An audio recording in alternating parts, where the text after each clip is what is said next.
Hello again, everyone, and thank you for tuning in to Hot Mic with Houston and Hogan. This week, we continue our talk about the beginnings of the recording industry, which led to the jukebox industry. So let's tune in to Hot Mic with Houston and Hogan. Thank you again for downloading another podcast episode of Hot Mic with Houston and Hogan. I'm Randy Houston, part of this thing. And this is Mike Check. Hey, Mike Check. Hey, Dave Hogan here from Hogan Holler. Howdy, everybody. It's good to have you with us, Dave, and be back here and chat a little bit about radio. We left off the last podcast talking about the recording industry and sort of the foundation and the beginnings of capturing live broadcasts on storage of some kind. Right. And we jumped on into... we went from Thomas Edison and his phonograph all the way to the digital era. To a computer file. And let's talk about jukeboxes, because jukeboxes had a tremendous impact on the music world. Boy, did they ever. Before 45 RPM records came along, there were jukeboxes, but with the 78s, there was such a limitation on how many recordings you could have in a jukebox, because those 78 RPM records, as you know, were very big. But when the 45s came along in 1949, the jukebox business really boomed through the 1950s. Actually, from post-World War II through about 1964, 65, that was a heyday of jukeboxes. Every establishment, practically, every bar, every mom and pop restaurant, service stations, jukeboxes were in any establishment that, particularly in any establishment that served food and drink, had a jukebox. Now, I got to thinking, where does the term jukebox come from? Well, that's a good question. So I did a little bit of research. You've heard of the Gullah people of the Low Country? Off the coast of Charleston. Off the coast of South Carolina and Georgia, in the northern part of Florida. The Low Country Gullah Geechee culture gave us the term juke, which in the language that these folks brought over from Africa, juke roughly translates to rowdy. Oh, really? So juke joints came into the language. Yes. If you said you're going down to the juke joint, you know you were going down to a place where you get in trouble. A knifing might happen. Yes. That's not funny, but that's kind of an inside joke between Randy and me. But then the term jukebox was just a natural, because all these juke joints put in these boxes that played music. A jukebox. And the 40s and the 50s, particularly the late 40s, post-World War II, through the early 60s, jukeboxes were very influential in the development of music and country music artists and pop music artists. If you could get on the jukebox, that was a big deal. And there's nothing like that sound that when you drop that quarter in the jukebox.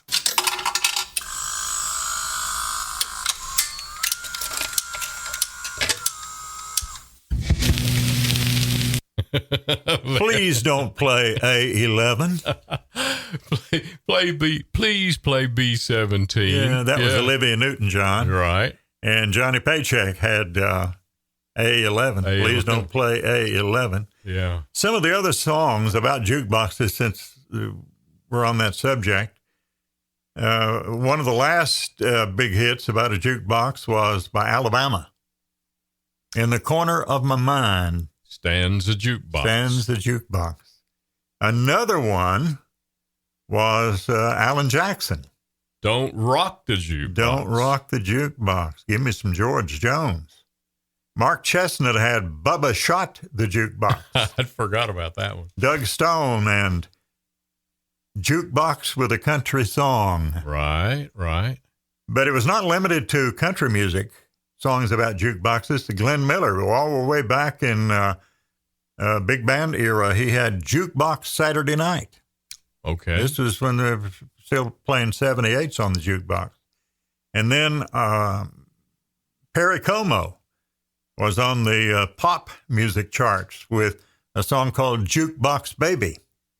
And Foreigner, you know that group? Oh, yeah, great band. They had a song called Jukebox Hero.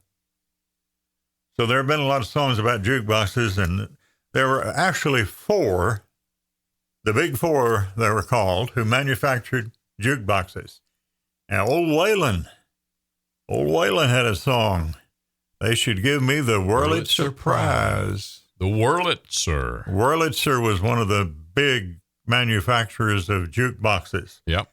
Wurlitzer, Seaberg, Rockola, and AMI were the big four when it came to manufacturing jukeboxes. AMI stands for National Automatic Music. There was actually a man whose last name was Rockola.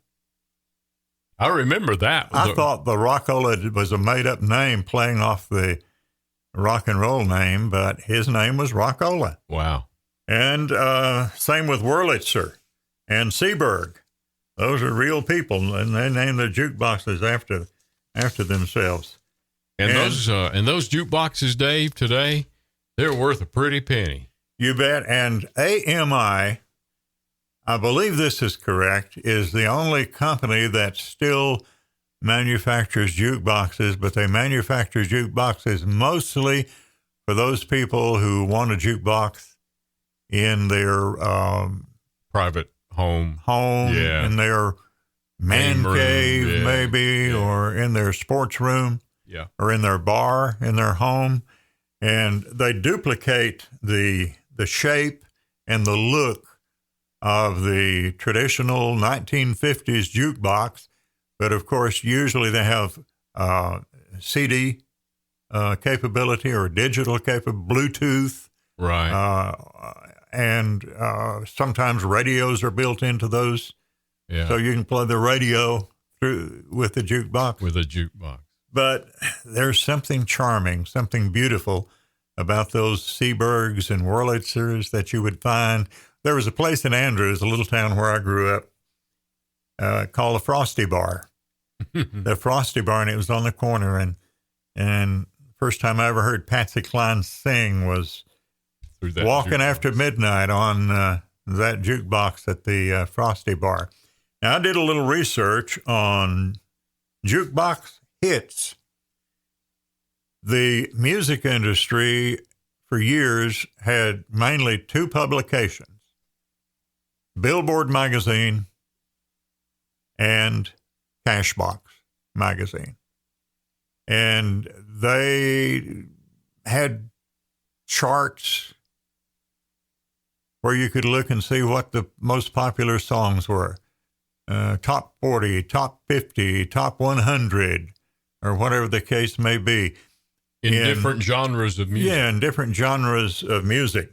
So I did a little research to find out, going back and looking at Cashbox and Billboard to find out what songs were most played on jukeboxes. And correct me if I'm wrong, wasn't Cashbox a part of their reporting technology was to record and track jukebox selections, jukebox plays?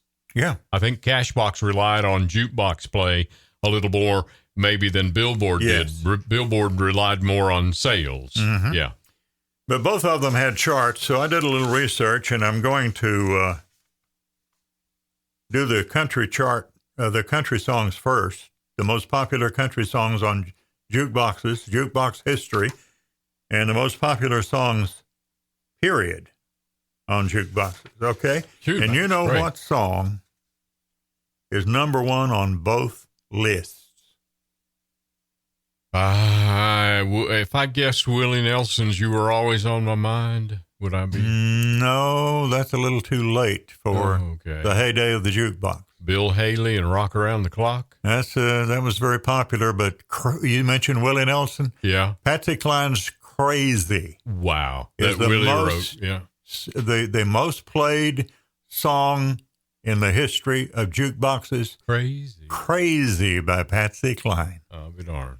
Okay, let's look at the country songs that, in no particular order, that were big hits on jukeboxes. Okay. I remember these record promoters would come to the radio station, and I'm talking about the early 60s when I was getting my start in radio, late 50s, early 60s, when a record promoter would leave the radio station. Hey, I got to go see so-and-so and try to get this record on the jukebox.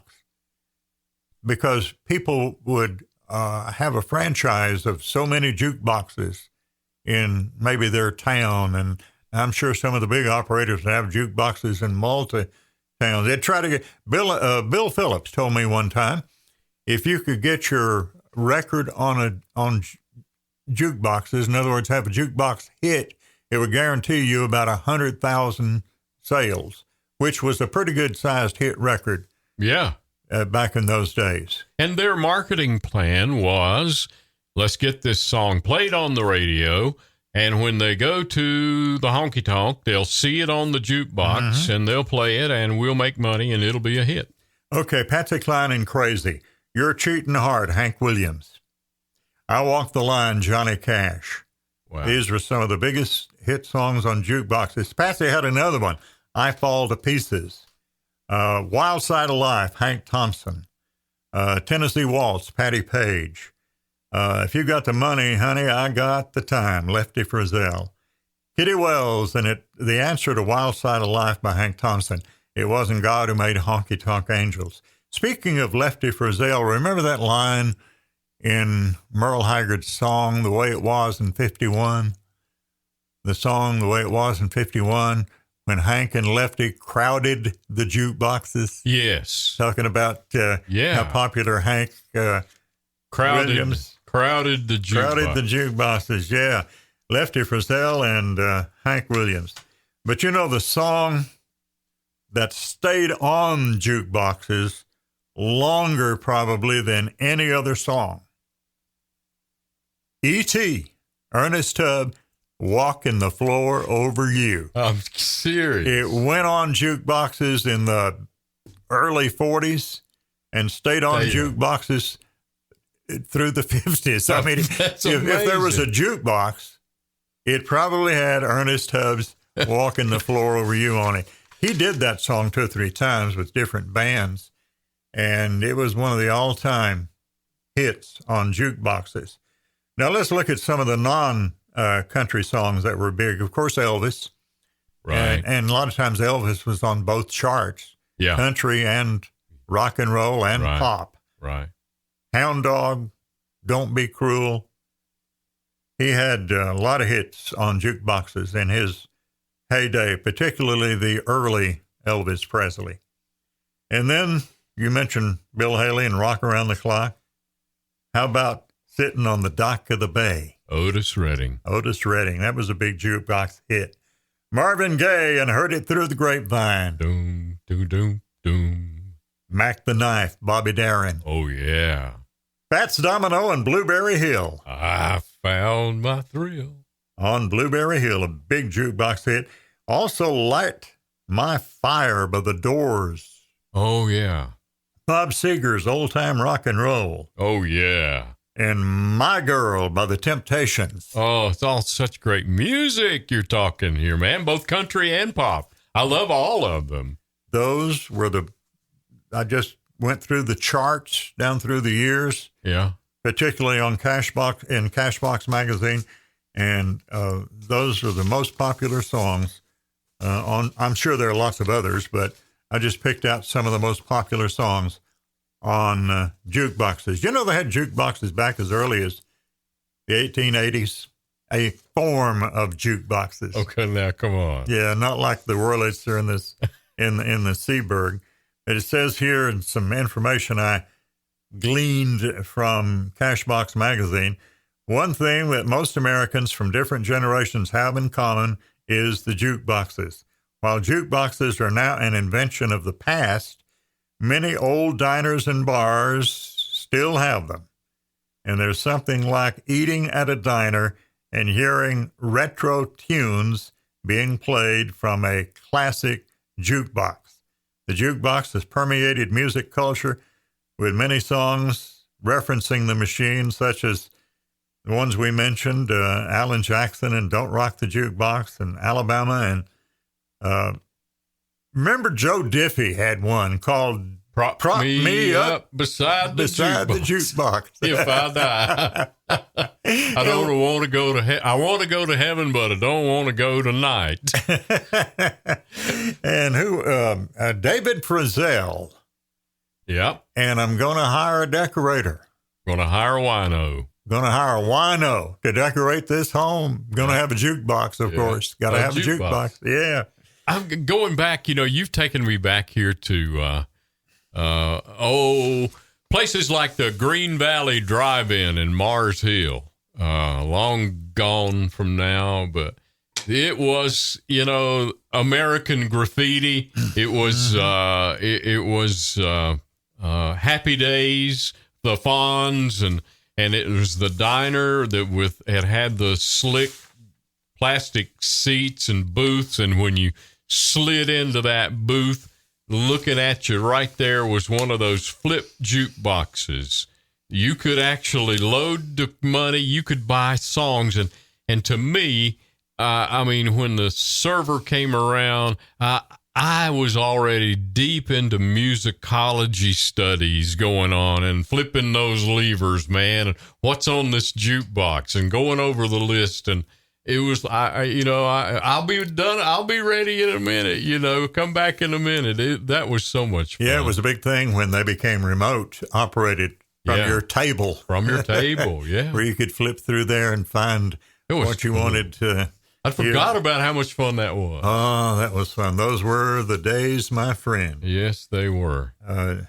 So many places like that. Green Valley Drive-In had those. And then, of course, Fat's restaurant up on the bypass in Marshall, North Carolina.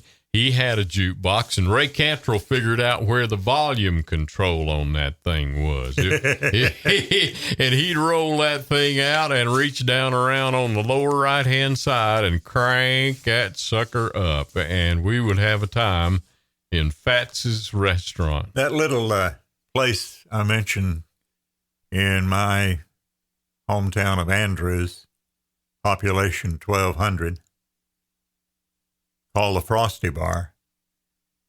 I remember several times an adult would come in because they had great hamburgers. I hate to come in here because that darn jukebox is so loud I can't stand it. But I like these hamburgers.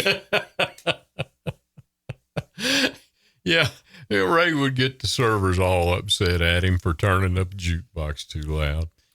The man who is probably, or was probably, considered the inventor of the jukebox was a man named Rudolph Wurlitzer. That's the name, Wurlitzer. And he started fiddling around with coin-operated player pianos back in the 1880s. And then his son, Farney Wurlitzer, in 1909, took over the company and ran the company for many years. And as I mentioned a few minutes ago, David Rockola, Rockola. Yes, that's where the name Rockola Jukebox comes from.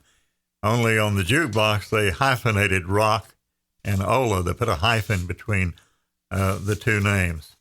And Seaberg and AMI were the other two of the big four. And I appreciate all four of them because, as you were talking, Randy, those memories just keep rolling around in my mind. When all I got to do is think about a jukebox, and it takes me back to the days when I had a leather jacket, probably imitation leather, but I had a jacket, a leather jacket, and sideburns. And a ducktail haircut. Oh, my goodness, Dave. Thank you so much. Appreciate y'all joining us on our Hot Mic with Houston podcast. We'll be back before you know it and have another episode. Thanks for joining us. Be sure to click the subscribe button for another episode of Hot Mic with Randy Houston and Dave Hogan.